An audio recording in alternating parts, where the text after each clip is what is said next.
Ben, ma foi, je suis déjà né à Château-Chalon et j'y suis resté. J'ai fait toute ma vie au village. Donc vous avez fréquenté l'école de... L'école publique. Jusqu'à quel âge? 14 ans. De 5 à 14. Naturellement, ça n'a pas toujours été les mêmes instits. Ben, par le fait, on a toujours eu j'ai toujours eu des institutrices. D'accord. Et ça s'est bien passé? Oui, oui, oui. Vous en gardez un bon souvenir? Pas de toutes. Pourquoi? La dernière, enfin, moi je me plains encore pas trop. Mais la dernière, attention, c'était pas une commode. Bien. Et vous avez passé votre certificat d'études? Non, je l'ai passé, il m'a manqué 3 points. Et l'année d'après, ça a tout été, le certificat, tout a été modifié. Alors, mon institutrice, dont celle que je vous parle, m'a dit, écoute, Michel, je ne peux pas te représenter, c'est pas la peine, tu n'y arriveras pas. C'est trop été, les textes, tout ça, tout été modifié, tu ne pourras pas. Alors, je ne l'ai pas repassé. Et ça, c'était en quelle année? Pour le coup, donc 90? 28, 38, en 40, 41, par là, oui. 30, attendez, 38, 39, 40, oui, 41, par là, 42, quelque chose comme ça. Peut-être 40, non, 40, 41, oh oui. Et, bien, et après, vous avez fait quoi alors, quand vous êtes sorti du... Ben, je suis resté à la ferme, chez mes parents. Ouais. Dans ce moment-là, il n'y avait encore pas d'école d'agriculture. Alors, j'allais naturellement, on était 5 enfants. Il fallait bien subvenir, puis on n'avait pas une grosse ferme, hein, dans ce moment-là. Alors, j'allais travailler comme ça chez les uns, chez les autres, où j'avais besoin, qui venaient me demander pour... Oh, c'était plus bénévole qu'ils me donnaient une petite pièce. Mais j'allais plus bénévole, hein. Ouais. Et vous avez fait ça jusqu'au service militaire?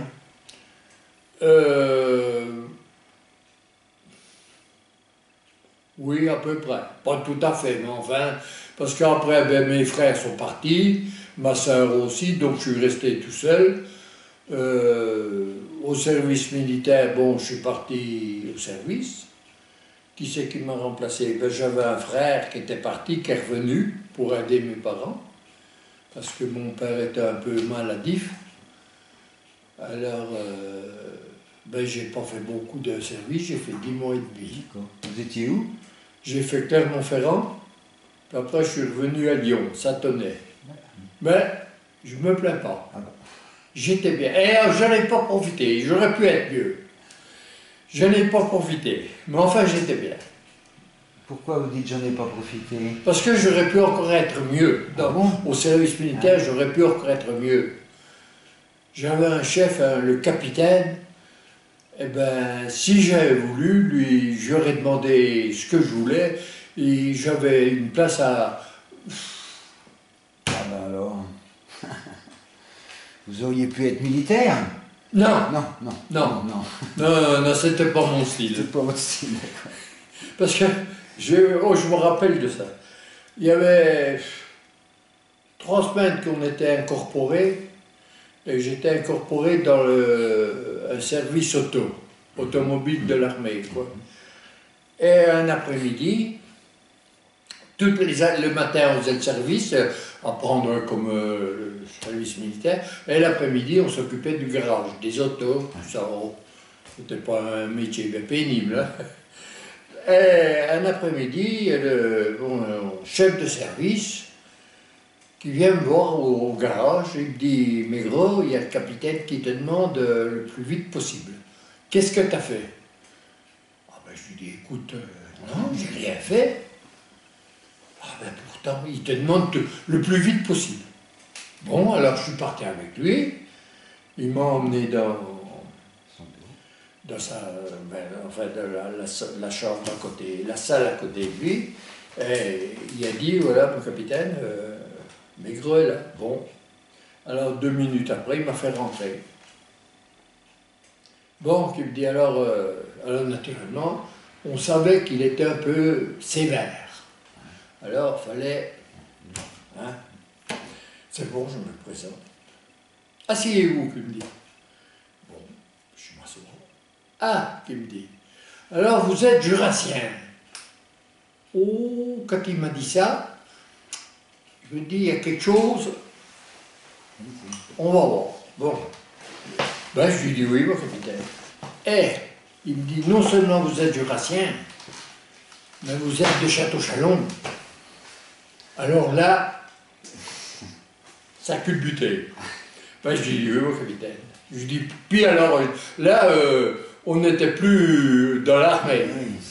Je lui dis oui, pourquoi vous connaissez? Il me dit oui, je connais Château-Chalon. Et il me dit, je connais encore bien mieux le bon vin. Alors on a commencé à causer, il était venu au resto, il était dans l'armée, lui, dans ce moment-là, à Lons-le-Saunier. Alors c'est pour ça qu'il connaissait Château-Chalon. Alors à la fin, il me dit, quand c'est que vous pensez partir à aller en permission? Ah ben, je lui dis, mon capitaine, quand vous m'y enverrez, eh ben, vous allez partir vendredi soir. Mais, il me dit, vous me rapporterez 7 à 8 bouteilles de Château-Chalon. Alors, c'est ce que j'ai fait. Alors, si j'avais voulu, en lui demandant, dites donc, vous pouvez pas me faire une place bien tranquille, peinarde, non, j'étais mieux de rester avec les copains. Mais malgré tout, une autre fois, si je ne l'avais pas eu, c'était la taupe qui me guettait. Pourquoi? Au mois de septembre. Oui, c'était au mois de septembre. Là, j'avais la tôle. Hein, pourquoi? Parce que j'étais parti de la garnison. Toutes les permissions, il y avait les, comment on appelle ça, les grèves. Oui. Chez Michelin, oui. Bergougnan, je crois, à Clermont. Alors, toutes les permissions étaient supprimées. J'étais avec un copain, on avait notre permission, on a fait le mur, on est parti. Ah d'accord, ah oui. Mais j'étais pas rentré, j'étais pas chez moi, qu'il y avait un télégramme qui était déjà là pour qu'il fallait que je rentre. J'ai eu 3 télégrammes avant de repartir. Et le lundi matin, quand on est arrivé, le capitaine m'a fait appeler à son bureau. Il me dit, Maigret, vous avez fauté. Tu! Il me dit, t'as fauté. Je lui dis, oui, mon capitaine. Vous avez de la chance de m'avoir. Comment ça serait la tôle que vous aviez?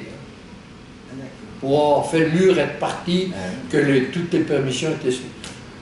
Je l'ai remercié, naturellement. Et vous avez apporté les bouteilles? Je ne suis pas retourné en permission. J'y avais dit, mais je ne suis pas retourné parce qu'il y a eu les grèves, il y a eu tout ça. C'était en 47-48 c'était en 48. 48 oui, l'année 48.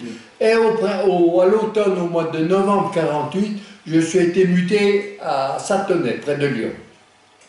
Mais du coup, vous lui avez jamais apporté de vin? Ah si, la première fois, en 2 fois. Ah d'accord. Ouais. Bon, mais... Je vous dis, si j'avais voulu, j'ai pas profité de... Ouais. Non, mais j'étais mieux, on était bien mieux comme ça entre copains. Je ne sais pas ce qui m'a mis une place, je ne sais pas. Mais je suis revenu à Satonnet, j'étais bien aussi. Hein. On avait un chef qui était vraiment très bien avec nous. Alors, puis j'avais une bonne place. Je faisais les réserves de la cantine, des cuisines, des codes de la cantine, des officiers, sous-officiers. J'étais bien, je manquais de rien, je mangeais comme je voulais. Ah bah oui. Non, je ne peux pas me plaindre de mon service militaire. Bien. On revient un peu sur... on verra après. On revient un peu sur le... Vous m'aviez parlé l'autre fois du maquis à Château-Chalon. Vous pouvez nous en dire un petit peu? Là, vous étiez plus jeune, vous aviez 14 ans. Oui, j'avais 15 ans par là. Et vous vous souvenez un peu de la façon dont ça se passait, tout ça? Oui. Je vais vous dire la première fois que je me demandais bien, j'étais en chanon aux vaches dans les champs, en bordure de forêt. Et en fin d'après-midi, je vois deux hommes sortir de la forêt. Et je les ai vus qui manipulaient une arme. Je ne savais rien. Je me dis, qu'est-ce que c'est? Enfin, c'est bon. Le soir, quand je suis rentré, je raconte ça à mon père. Oui, qui me dit, mais ne dis rien du tout. Parce que lui est au courant. Alors j'ai rien dit, j'ai fermé ma boîte. Et puis petit à petit, j'ai appris qu'un maquis se formait. Parce que dans la forêt, il y avait une petite maison de bûcherons. Et c'est là que... ces deux hommes, eh ben, avec l'intermédiaire de Château-Chalon aussi, qu'ils ont monté un maquis. Ça s'est très bien passé au début. Je ne sais pas combien. Ils sont montés au moins à 12 ou 15 personnes jeunes. Hein. Je me rappelle très bien qu'à peu près toutes les semaines, on faisait notre pain, le four était là derrière, on faisait notre pain, le pain de ménage, mais toutes les semaines, quand on faisait notre pain, je me rappelle très bien, mon frère, en allant emmener les vaches en champ, mettait une miche de pain que ma maman lui donnait dans une musette, un sac. Je ne savais pas où il l'apportait, mais après j'ai su qu'il l'apportait au maquis. C'était un maquis qui était, dans ce moment-là, un peu renommé. Mais ça n'a pas duré. Ça a dégénéré en vraiment des maquisards, non. Ça a dégénéré comment? En mal. C'est-à-dire? Eh ben, les chefs, eh ben, avec celui qui s'occupait d'ici, nommé Chambord. D'ailleurs, il y a un petit livre, je l'ai lu, qui raconte l'histoire du maquis de Château-Chalon. Parce qu'il faisait des...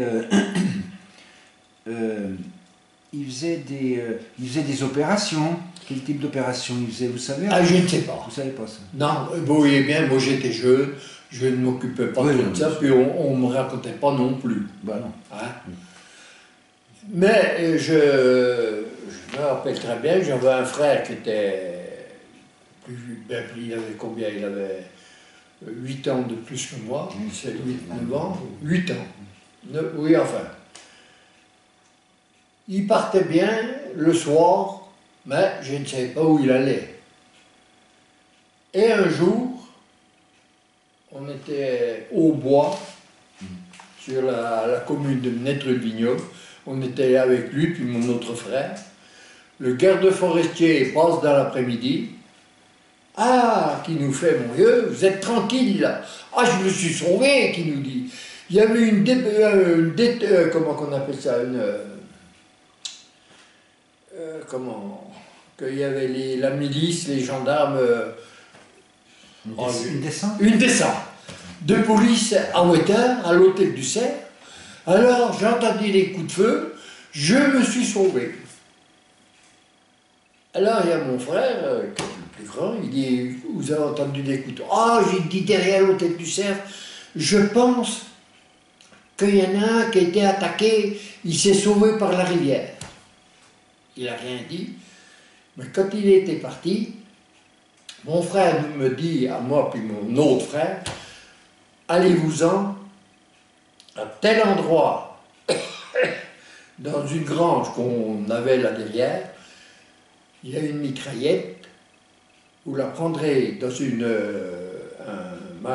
brouette de fumier, et vous l'amènerez, vous la cacherez dans le tas de fumier qui était là devant chez nous.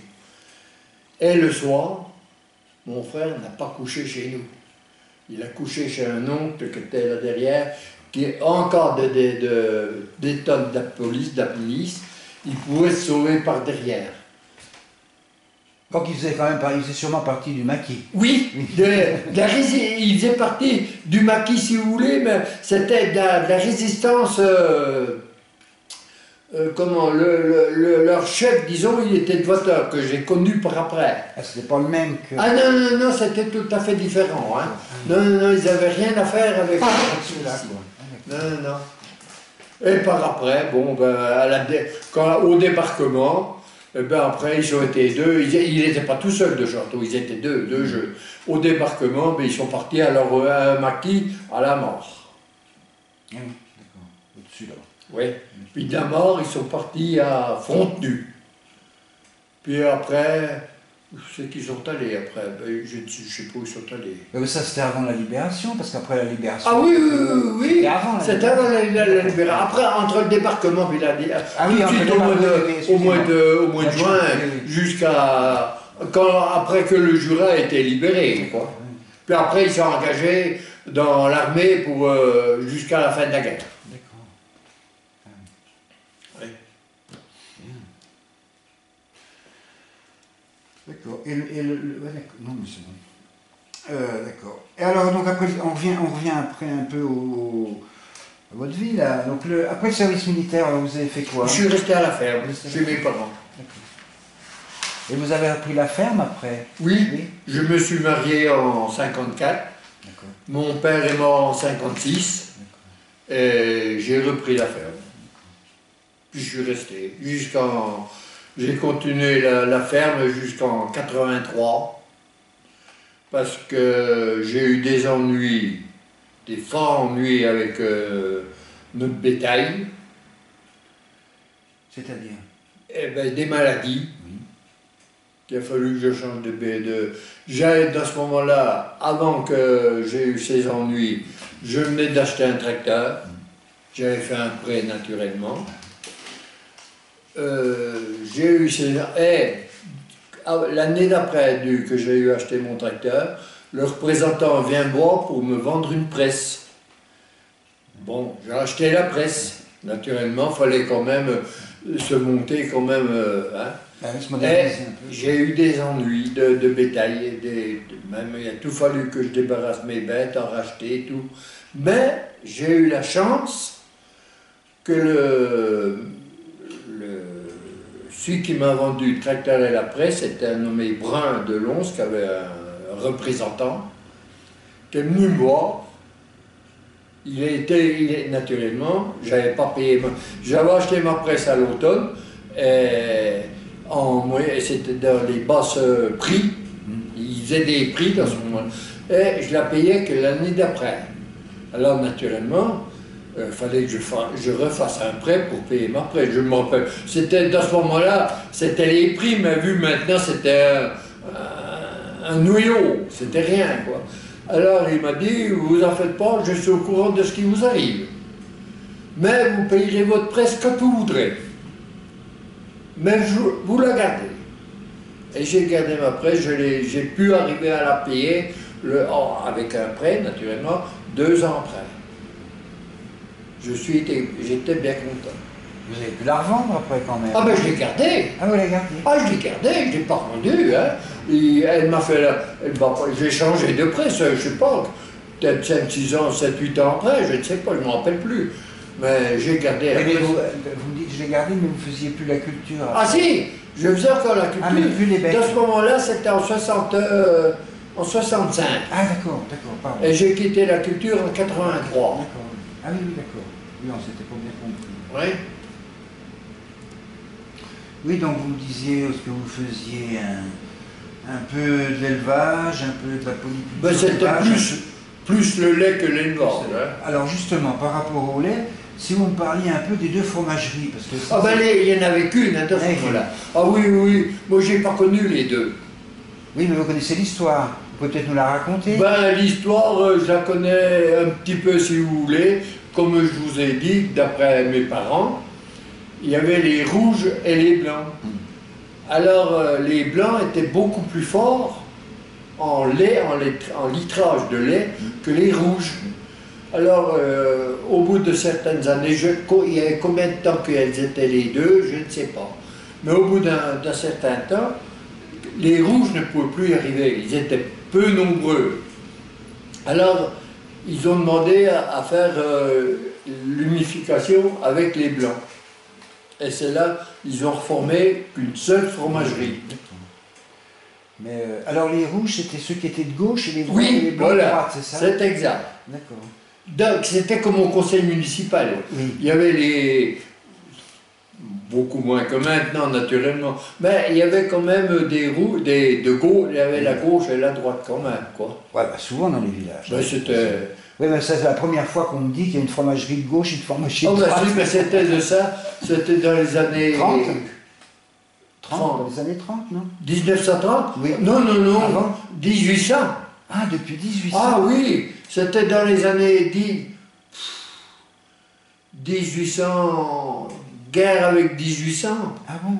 Ah ben c'est long. Ouais. Ah oui, oui, ça remontait encore assez vieux, hein. Ah oui, oui, oui. Et donc, vous avez une idée à peu près de quand ils ont fusionné les deux? Aucune Non, idée. Non. Non. Début 20e, Moi, vous savez pas. Ça tourne autour de 1800, hein. 1810, 1820, peut-être plus, je ne sais pas. Je ne peux pas vous dire, mais autour de 1820, peut-être largement 1820. D'accord.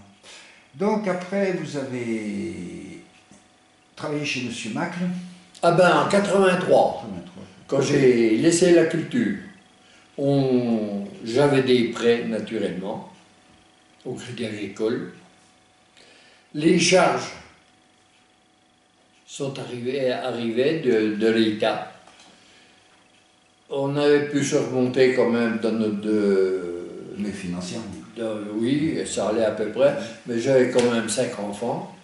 Bon, il y en a qui étaient... Ma fille était déjà mariée, mais les autres, fallait quand même... Il y en a un qui était... J'en avais 3 qui étaient à l'école. Bon, je me plains pas non plus. On a eu beaucoup d'aide. J'avais pas beaucoup à payer pour les écoles. Mais il y avait quand même un peu. Fallait les emmener, retourner les chercher, et puis l'entretien, tout ça. Alors, je veux pas dire ça marchait quand même, on se plaignait quand même pas. Mais en 83, eh ben, on ne peut plus y arriver. Alors c'est ma femme qui me dit, il faudrait trouver quelque chose, on ne peut plus y arriver. Et finalement, ben, je dis, tu sais pas, on va quitter, je vais essayer de trouver du travail. La vigne, ça me plaisait. Je savais ce que c'était, j'avais déjà travaillé. Et j'ai trouvé, au mois d'août, chez notre maire de ce moment-là, Jean-Marc, s'il n'avait pas besoin de quelqu'un pour les vendanges. Et il m'a dit si, il me connaissait. Alors on est allé faire les vendanges avec ma femme, 3 semaines. Et à la fin des vendanges, je lui ai demandé s'il n'avait pas besoin d'ouvrier. Ben, il me dit, Michel, c'était quand ça parle autour du 15 octobre. Il me dit, le 1er novembre, puis viens chez moi, on va à la vigne. J'étais content. Et j'y suis resté 12 ans. Jusqu'à 60 ans,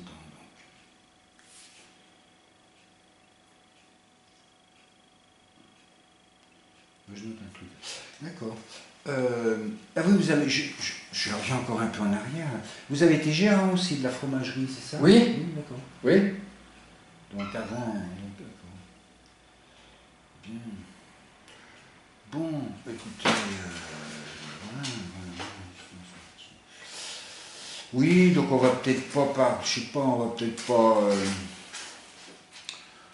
parler de la vie. Donc j'avais noté que vous disiez on faisait tout, le pain, vous lisiez, c'était un peu comme dans tous les villages. Ah ben oui, oui, mais puis tout, chez tous les agriculteurs, on faisait notre pain.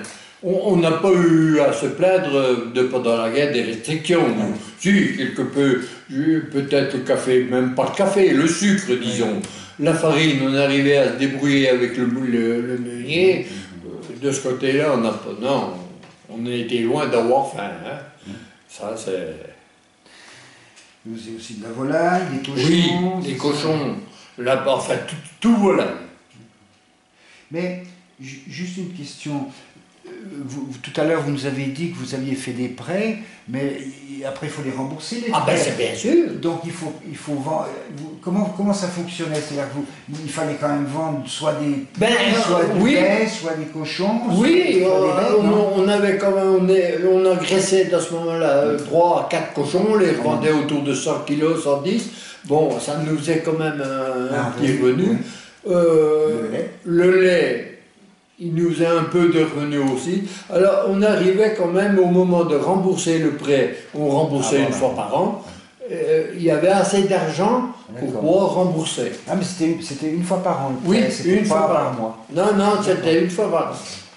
Une fois par an. Mais je vais vous dire, ça m'est arrivé, alors on avait des prêts à long terme, qui duraient 15 ans, puis plus. À moyen terme, c'était 10 ans, 17, 8 ans, et à court terme, c'était tous les ans. Alors ça m'est arrivé de faire un prêt à court terme pour pouvoir rembourser celui de long terme. Heureusement que je connaissais le président de la chambre de la caisse agricole, et puis, bon, dans ce moment-là, ils étaient peut-être certainement plus cool que maintenant. Hein. C'était pas la même vie, alors ils étaient plus cool. Mais enfin, naturellement, quand j'ai quitté la culture, je me suis débarrassé des bêtes et tout, j'ai tout remboursé. Il faut être tranquille. Après, je ne devais plus rien. Mais enfin, comme ça ne doit pas être évident, parce qu'il ne faut pas avoir d'ennui, quoi. C'est-à-dire que si par exemple on a des cochons qui meurent... C'est justement en 64, 65 qu'il a tout fallu qu'on a chopé la tuberculose sur les vaches, les bêtes, et ben il a tout fallu débarrasser. Et ben là, naturellement, j'ai eu la chance encore. C'était la seule année qu'on a eu des subventions de l'État comme on a eu. Alors, j'ai pratiquement pas eu de perte.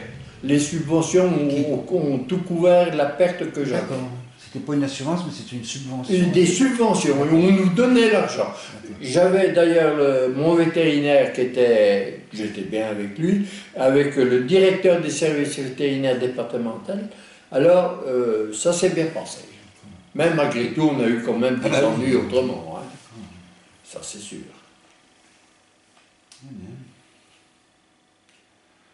Écoutez, c'est bien. Je regarde si j'ai pas oublié quelque chose. Non, c'est vrai. Oui, alors si vous nous parliez un peu de... On va changer de sujet là. Donc vous avez été pompier aussi. Oui. Non? À Château-Chalon? Oui. Non, Château-Chalon. Il y avait une caserne. Une caserne, c'était bon. On avait une compagnie de pompiers. On avait une motopompe qui était déjà bien. C'était pas ancien, c'était une nouvelle motopompe. Vous étiez nombreux? Une dizaine. Une dizaine, quoi. Par là, oui. La compagnie a été dissoute. En quelle année? Ça, je ne me rappelle pas. Parce qu'avec notre chef, on avait demandé à notre maire pour qu'il nous achète une tenue. Oui. Et notre maire n'a jamais voulu. Ah, d'accord. Donc vous n'aviez pas de tenue de pompier? Non, on y allait. Dans ce moment-là, pour les enterrements, c'est nous qu'on portait le corps aux enterrements. Alors on allait avec nos habits. Oui. Il y a des fois, alors c'est pour ça il n'a jamais voulu. Alors on a été combien? Je sais pas, 7, 8, qu'on a démissionné. D'accord. Alors il a fallu qu'ils ont reformé une autre compagnie avec des autres. Il y a été les voisins qui sont été, puis après c'est mon fils qui a repris, jusqu'à la dissolution. Quand il a fallu, le gouvernement refaire, il fallait que les petites compagnies de pompiers de village rejoignent les grosses compagnies comme Vata. Et ils n'ont pas voulu. Alors celle de Château était dissoute complètement. Oui.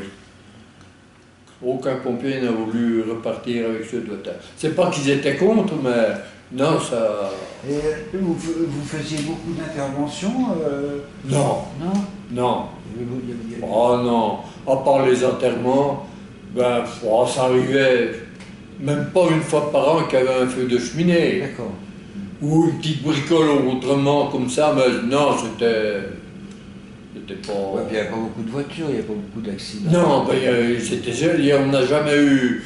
on n'a jamais été appelé pour un accident. Hein. Non, non. Non. Alors peut-être que ça valait peut-être pas le coup d'avoir une tenue de pompier pour intervenir une Ben, dans ce moment-là, je ne veux pas dire qu'on était les seuls du canton de Vauteur, mais presque peut-être qu'on n'avait pas de tenue de pompier pour les pompiers. Ah hein. ouais.